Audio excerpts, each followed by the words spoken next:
नाच ही बांस के बहंगिया बहंगी लचकत जाए।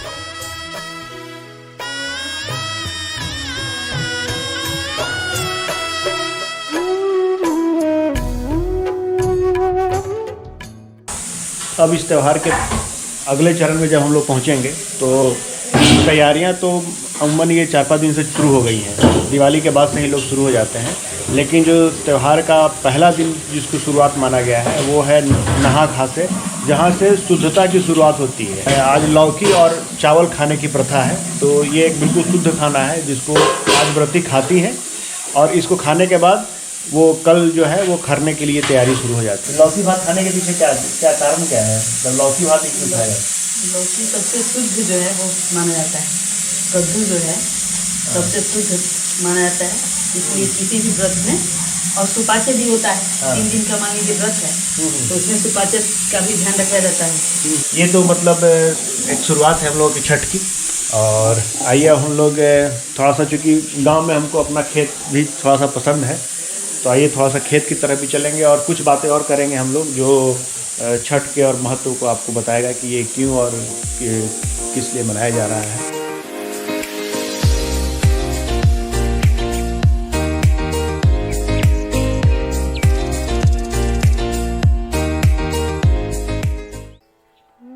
तो हम जो आज बात कर रहे थे छठ के ऊपर, और छठ पूजा को लेके अलग अलग लोगों के दृष्टिकोण और उनकी मान्यताओं के ऊपर बात कर रहे थे, तो इसके पीछे कई कहानियाँ हो सकती हैं, और लोगों को छठ करने के पीछे कई लॉजिक या कई वजह हो सकती हैं। किसी का धार्मिक वजह भी हो सकता है, कोई घर की परंपरा है इसके वजह से कर रहा हो, कुछ लोग हो सकता है कि डर की वजह से भी कर रहे हों, कई वजह हो सकती हैं, लेकिन सबकी एक अपनी अलग अलग कहानियाँ हैं, और इन कहानियों का हमारे जीवन में एक बहुत ही बड़ा एक रोल है, बहुत ही बड़ा महत्व है। अगर कहानियों को हम देखें तो अगर आप ऐसे सोचें थोड़ा सा कि जब ये सृष्टि की रचना हुई तो न जाने कितने जीव जंतु इस सृष्टि पे आए और चले भी गए। डायनासोर भी उनमें से एक था, जो मनुष्य से ज़्यादा शक्तिशाली भी रहा है, या कई और भी एस्पेक्ट्स में आप देखोगे तो कई जानवर हमसे ज़्यादा मजबूत और सबल भी रहे। लेकिन ऐसा क्या हुआ कि मनुष्य जो है वो सभी जानवरों के ऊपर शासन कर पाया, जबकि ऐसा नहीं है कि वो मजबूत है, वो कमज़ोर है, लेकिन तब भी वो सब पे राज कर पाता है, और सबसे ऊपर आज के समय में दुनिया में सबसे ऊपर जो है वो एक मनुष्य ही है।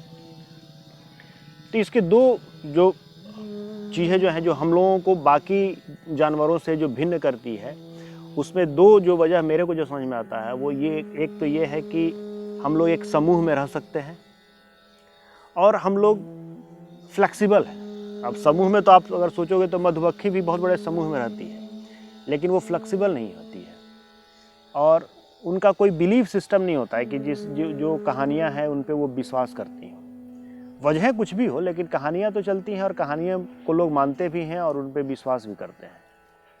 अब सपोज अगर आप ले लो कि अगर हम, हो सकता है कि जो जिस देश में रहते हैं और देश को हम मानते हैं कि भारत हमारा देश है, और उसकी एक सीमा रेखा है, जिस सीमा रेखा को हम लोग मानचित्र में पढ़ते भी हैं, लेकिन वो सिर्फ एक मान्यता है।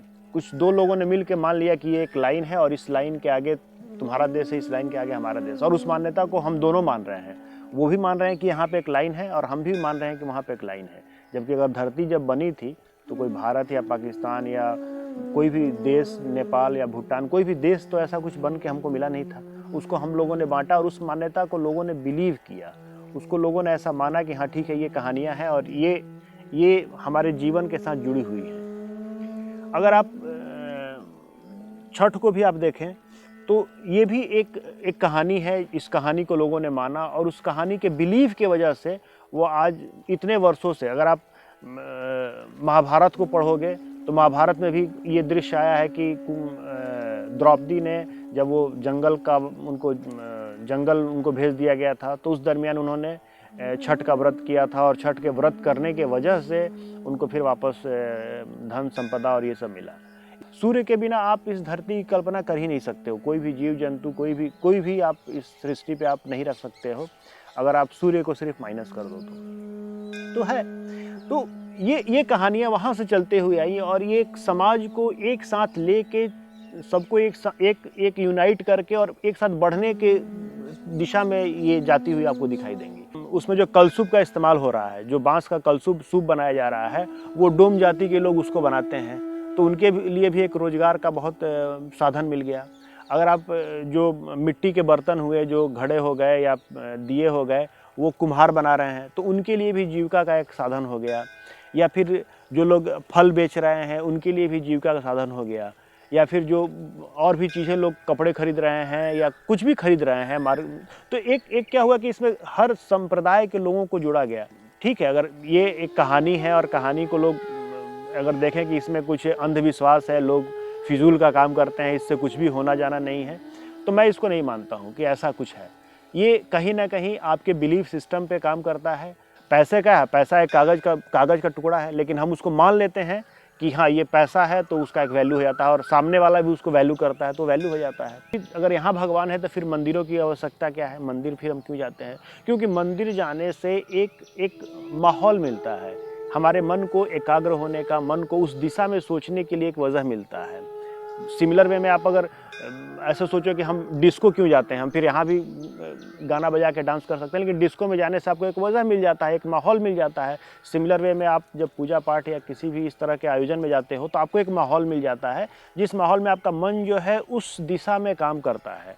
जैसे कंप्यूटर में होता है ना कि सॉफ्टवेयर जो है एक टाइम के बाद अपडेट करते रहते हैं हम लोग, कि उसका एक नया वर्जन आते रहता है कि अगर 2.1 आ गया तो 2.2 हो जाएगा, विंडो 8 था तो 9 हो गया, फिर 10 हो गया। तो ये कहीं ना कहीं अपग्रेड हो रहा है। और आप वैसे देखोगे तो हम मानव भी कहीं ना कहीं अपग्रेड हो रहे हैं, और इन अपग्रेड होने में हमारे जो संस्कार हैं, हमारी जो परंपराएं हैं, हमारे जो व्रत त्यौहार पूजा पाठ है, इनका हर जगह कहीं ना कहीं महत्व है। हम इसको कतई ये नहीं कह सकते कि ये एक पुरानी मान्यता है, लोग करते थे और इसका कोई वैल्यू नहीं है।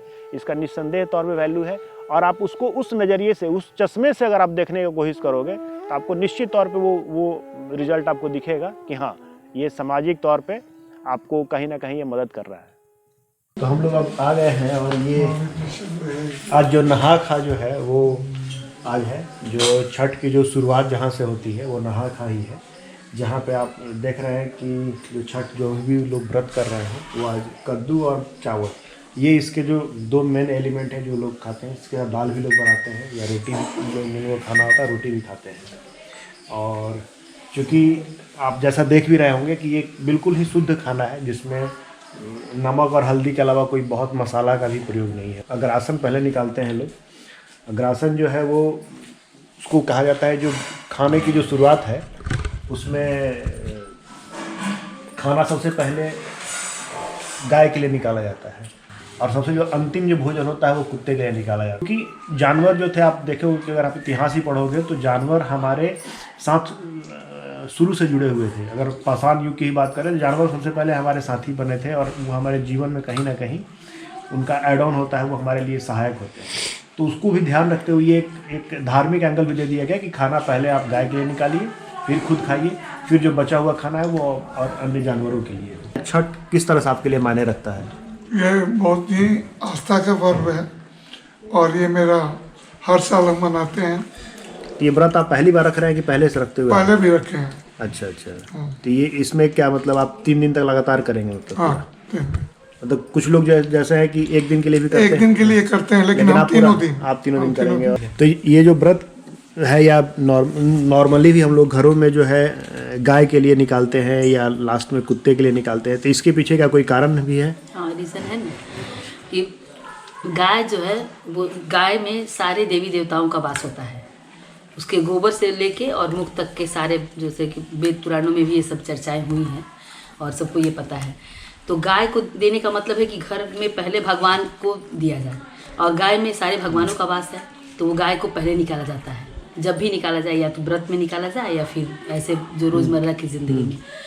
और हर सवाल कुत्ते को दिया जाता है, तो कुत्ते को तो इसलिए दिया जाता है कि घर की जितने निगेटिव चीज़ वो कुत्ते को, और पॉजिटिव जो है वो गाय से रिलेट करता है। कि भोजन जो है मतलब हमारे लिए सिर्फ एक पेट भरने का साधन नहीं है, वो कहीं ना कहीं एक व्रत की तरह, एक पूजा की तरह है। जिस तरह से हवन, ये यज्ञ होता है और उसमें आहुति दी जाती है, तो भोजन को भी उसी तरह से लिया गया है हिंदू धर्म में, कि उसको बहुत ही पवित्रता के साथ बनाया जाना, पवित्रता के साथ खाना, और उसका उस तरह से ही करना ताकि उसका हमारे जीवन पे एक पॉजिटिव एनर्जी जो है हमारे शरीर पे आए और वो हमारे लाइफ में भी वो दिखे। तो कल हम लोग फिर खरने के ऊपर बात करेंगे और आगे फिर हम चर्चाएं करेंगे, इसके और भी एंगल खोजने की कोशिश करेंगे। तो आज खरना का दिन है और खरना जो छठ पूजा के एक दिन पहले का दिन, जिस दिन आज भी जो छठ व्रतियाँ हैं वो लोग सब लोग व्रत में ही रहते हैं लोग, और शाम में खीर पूड़ी खाते हैं। तो मुझे जो काम आज के लिए जो मुझे अलॉटेड है वो है, एक तो मुझे दूध लाना है और एक आम की लकड़ी का इंतज़ाम करना है। सूखी हुई लकड़ी चाहिए क्योंकि खीर जो है वो आम की लकड़ी पे ही बनेगा, और दूध भी चाहिए होगा क्योंकि खीर जो है वो गुड़ वाली खीर बनती है, तो वो भी दूध भी उसके लिए ज़रूरी है। तो ये दो काम मुझे करना है। फ़िलहाल मैं अभी जा रहा हूँ आरा रेलवे स्टेशन, और स्टेशन पे चूँकि मेरा एक भांजा दिल्ली से आ रहा है तो उसको थोड़ा सा रिसीव करना है मुझे। उसको भी टिकट पहले मिल नहीं पाया था तो किसी तरह से कल वो बैठा है वहाँ पे, तो आज अभी मैं उसको रिसीव कर लूँ।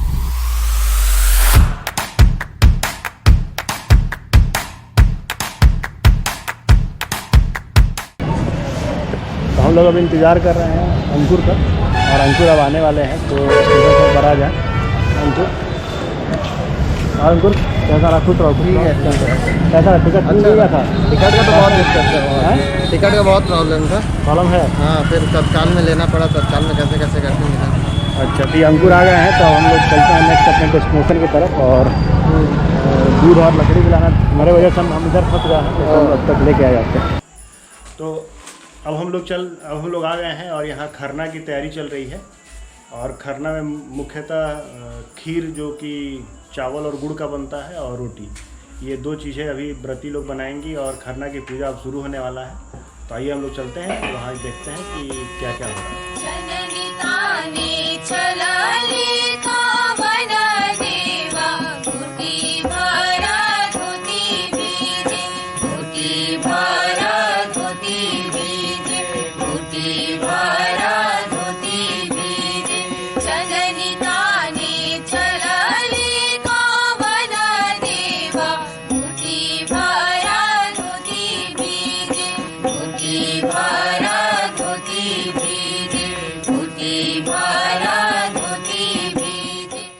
तो खरना जो है, जिसका एक शाब्दिक अर्थ ये होता है शुद्धिकरण, और हम लोग कल से भी ये बात करते हुए आ रहे थे कि इस त्यौहार में शुद्धिकरण कितना ज़रूरी है, कितना इम्पोर्टेंस है उसका। और इसमें भी जो आप देखोगे, जो खरने की पूरी तैयारी जो है, इसमें जो भी चीज़ें इस्तेमाल में लाई जाती हैं वो सारा प्राकृतिक होती हैं और बिल्कुल विशुद्ध तौर पे होती हैं। चाहे वो आम की लकड़ी का प्रयोग किया जाए, चाहे वो गोबर के कंडे का प्रयोग किया जाए, या फिर दूध का प्रयोग किया जाए, चावल का प्रयोग किया जाए, वो सारा कुछ प्राकृतिक है। ऐसा कुछ भी नहीं है जो आर्टिफिशियली इसमें इस्तेमाल में होता है। और इसमें सबसे जो इम्पोर्टेंट है वो खीर है। खीर इसलिए भी इम्पॉर्टेंट है क्योंकि खीर की तुलना अगर आप हमारे शास्त्रों को ही पढ़िएगा तो शास्त्रों में भी इसका उल्लेख है कि खीर की तुलना अमृत से की गई है। मुझे इसमें एक पंकज त्रिपाठी का एक डायलॉग भी याद आ रहा है जो खीर के बारे में है कि जिसने खीर नहीं खाया वह मनुष्य योनि में पैदा होने का पूर्णतः लाभ नहीं ले सकता। तो खीर की एक महत्ता तो है ही। आज सुबह से जो व्रत किए हुए हैं लोग, वो लोग शाम में इसको ग्रहण करेंगे लोग, इसके साथ रोटी को ग्रहण करेंगे लोग, और इसके ग्रहण करने के साथ ये 36 घंटे का जो निर्जला व्रत है वो शुरू हो जाएगा, जो कि कल शाम में पहला अर्घ होगा डूबते सूर्य के साथ, और उसके अगले दिन उगते हुए सूर्य को अर्घ देने के साथ ही ये खत्म होगा। का ये जो मौसम होता है इसमें सब लोग अपने मस्ती मज़ा और मजाक में लगे रहते हैं, और परिवार के सदस्य भी जब एक साथ जुटते हैं तो तरह तरह के कुछ ना कुछ लोग का मस्ती मजाक ये लोग का चलते रहता है। और यहाँ भी लग रहा है कि लोग क्या, तुम लोग कुछ जुआ हुआ खेल रहे हो क्या? तुम लोग क्या चल रहा है? जुआ खेल रहा है क्या तुम लोग? ये लोग भी देख लीजिए, ये लोग कुछ लोग जुआड़ी लोग हैं, ये लोग जुआ खेल रहे हैं। आप बैठ के दिहाड़ी मजदूर भी है, देखिए अपना ये बेचारा परेशान हैरान परेशान लगा हुआ है।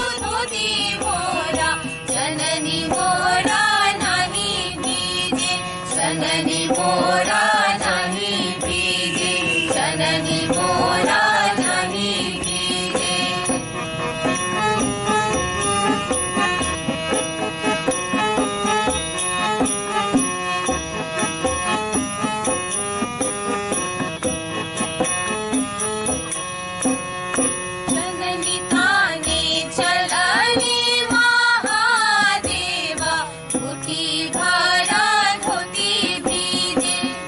की भाई